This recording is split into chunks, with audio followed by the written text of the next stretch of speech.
Hello students, let's learn some important formula of gravitation. The first formula, force between any two particles. कोई भी दो चीजों के बीच में कितना फोर्स ऑफ अट्रैक्शन है। हर दो चीजों के बीच में फोर्स ऑफ अट्रैक्शन होता है, पर उसकी वैल्यू कितनी है, कम है, ज्यादा है, नेग्लिजिबल है, बहुत ज्यादा है। जैसे सन अर्थ को होल्ड करके रखती है, यहाँ तो फोर्स बहुत ज्यादा है, पर मुझ में और फोन मेरे तक अपने आप चलकर नहीं आता, इसका मतलब अट्रैक्शन कम है। तो कहीं अट्रैक्शन ज्यादा है, कहीं अट्रैक्शन कम है, कहाँ कितनी अट्रैक्शन है, उसको निकालने के लिए फर्स्ट फॉर्मूला ग्रेविटेशन का, force between any two particles. ये सन और अर्थ भी हो सकता है, सन कोई प्लैनेट भी हो सकता है, अर्थ मून भी हो सकता है। कोई भी दो पार्टिकल्स के बीच में कितना फोर्स ऑफ अट्रैक्शन है, this is equal to universal gravitational constant, जहां पर कि g की वैल्यू हमेशा फिक्स रहती है, क्योंकि कांस्टेंट है तो वैल्यू फिक्स रहेगी। That is 6.67 multiplied by 10 raise to the power -11। इसकी यूनिट्स भी हैं। यूनिट्स क्या आती हैं? न्यूटन मीटर स्क्वायर पर किलोग्राम स्क्वायर। अगर हम कभी यूनिट्स को भूल भी जाते हैं तो यूनिट्स हम अपने फॉर्मूले से भी निकाल सकते हैं। m1 represents the mass of first particle, m2 represents the mass of second particle, जिनके बीच में फोर्स ऑफ अट्रैक्शन हम कैलकुलेट कर रहे हैं। आर डिस्टेंस को डिनोट नहीं करता, आर रेडियस को डिनोट नहीं करता, आर डिनोट करता है दोनों के सेंटर्स के बीच की लाइन की डिस्टेंस को। तो starting from the centre of one particle to the other particle is represented by r, r square. तो force, universal gravitation law states that force between any two particle is equal to the universal gravitational constant, जिसकी की value fix है, multiplied by mass of the first particle, mass of the second particle, और इन दोनों के centres के बीच का distance और उसका स्क्वायर। मास किलोग्राम में, ये मास किलोग्राम में, ये डिस्टेंस आपका मीटर्स में, ये आपका न्यूटन में। तो किसी की भी यूनिट आप भूल जाते हो तो सबकी यूनिट्स उनके साथ लिख दो, जो रिमेनिंग होगी वो यूनिट्स आपकी क्रॉस मल्टीप्लाई करके आ जाएगी। जैसे सपोज कीजिए ये यूनिट है न्यूटन, ये यूनिट है किलोग्राम, ये यूनिट है किलोग्राम, इसकी यूनिट है metre square.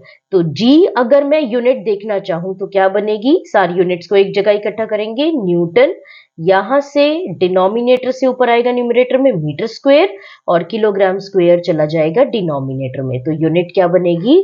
Newton metre square पर किलोग्राम स्क्वायर। तो this is the first formula of gravitation. Now the second formula. Second formula कहता है कि एक्सेलरेशन ड्यू टू ग्रेविटी, कोई भी प्लैनेट किसी भी चीज को अपनी तरफ खींचते हुए कितनी एक्सेलरेशन प्रोवाइड करता है, यहां तक आते आते उसको कितनी एक्सेलरेशन मिलती है, मतलब हर सेकंड कितनी स्पीड बढ़ती है, एक्सेलरेशन हर सेकंड कितनी स्पीड बढ़ रही है या कम हो रही है। हम जब अर्थ की तरफ आते हैं तो हमारी स्पीड कितनी हर सेकंड बढ़ रही है, या जब हम अर्थ से दूर जाते हैं तो स्पीड हर सेकंड कितनी कम हो रही है, that is acceleration due to gravity. अगर मुझे किसी भी प्लैनेट की, किसी भी हेवनली बॉडी की acceleration due to gravity calculate करनी है तो फॉर्मूला क्या बनता है? G, G is again the universal gravitational constant, capital M. Capital M denote करता है उस प्लैनेट के मास को, उस हेवनली बॉडी के मास को जिसका भी आप gravitational acceleration due to gravity calculate कर रहे हो, उसका मास कितना है, डिवाइड बाय, यहां पर आर डिनोट करता है उस हेवनली बॉडी का रेडियस और उसका स्क्वायर।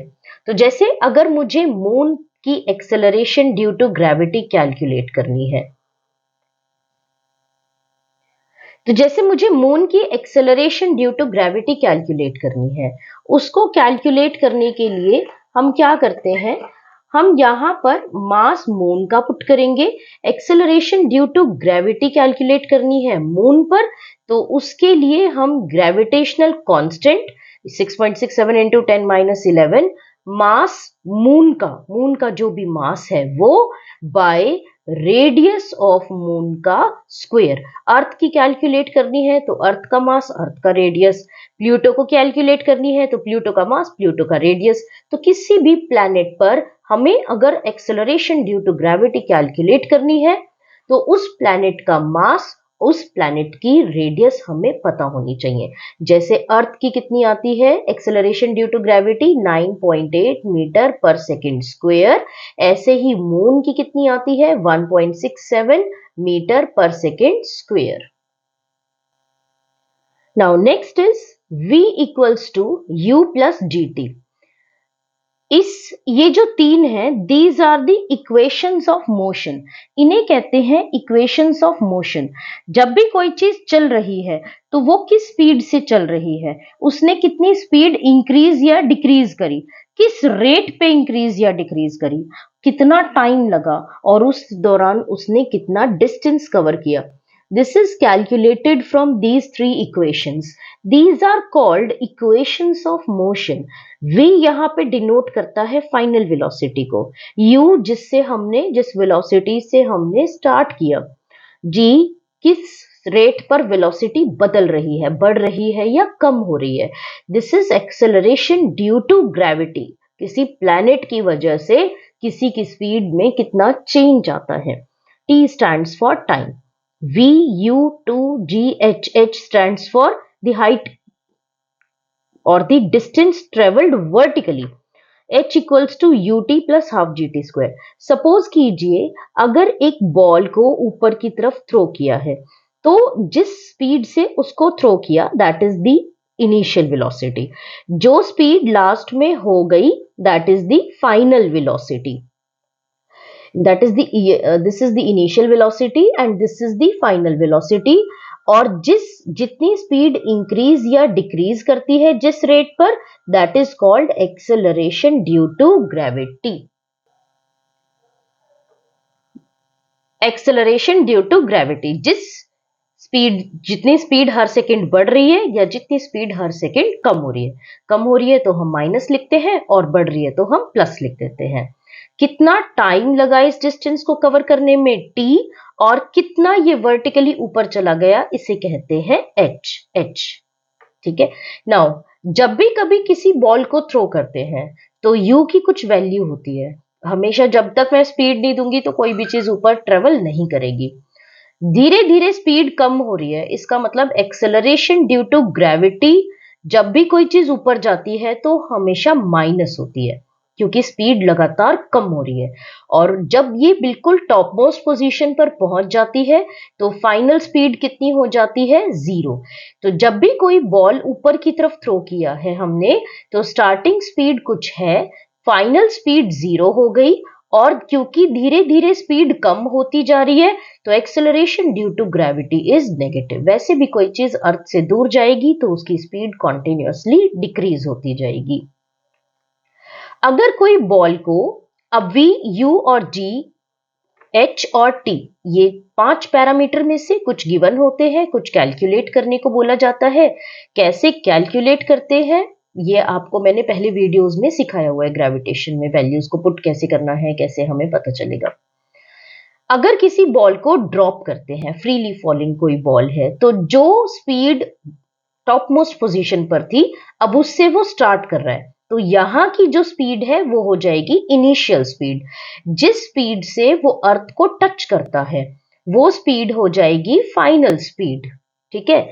और अगर मान लीजिए मैं इसमें देखूं तो स्टार्टिंग स्पीड तो 0 है, फाइनल धीरे धीरे जब अर्थ की तरफ कुछ आता है तो स्पीड बढ़ती चली जाती है। स्पीड का इंक्रीज इंडिकेट करता है acceleration due to gravity is positive, speed is continuously increasing. इसका मतलब जब एक बॉल अर्थ को टच करती है तो उसकी कुछ ना कुछ फाइनल स्पीड होती है।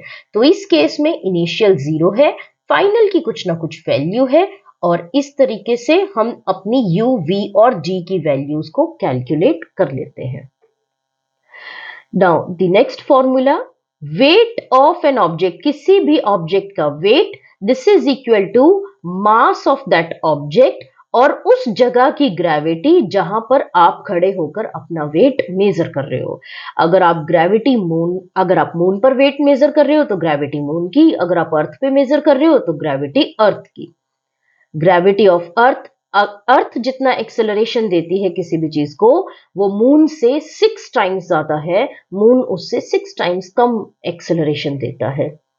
ऐसे ही वेट जितना हम अर्थ पे अपना कैलकुलेट करते हैं, मून से 6 गुना ज्यादा होता है। सपोज कीजिए मून पर किसी का वेट 6 न्यूटन है, तो अर्थ पर आने के बाद उसका वेट कितना हो जाएगा, 60 न्यूटन। तो मून से 6 टाइम्स ज्यादा वेट होता है हमारा अर्थ पे। ऐसे ही मून से 6 टाइम्स ज्यादा ग्रेविटी होती है हमारी अर्थ पे। तो these are certain important formula जो कि ग्रेविटेशन चैप्टर में आप यूज करेंगे। Thank you.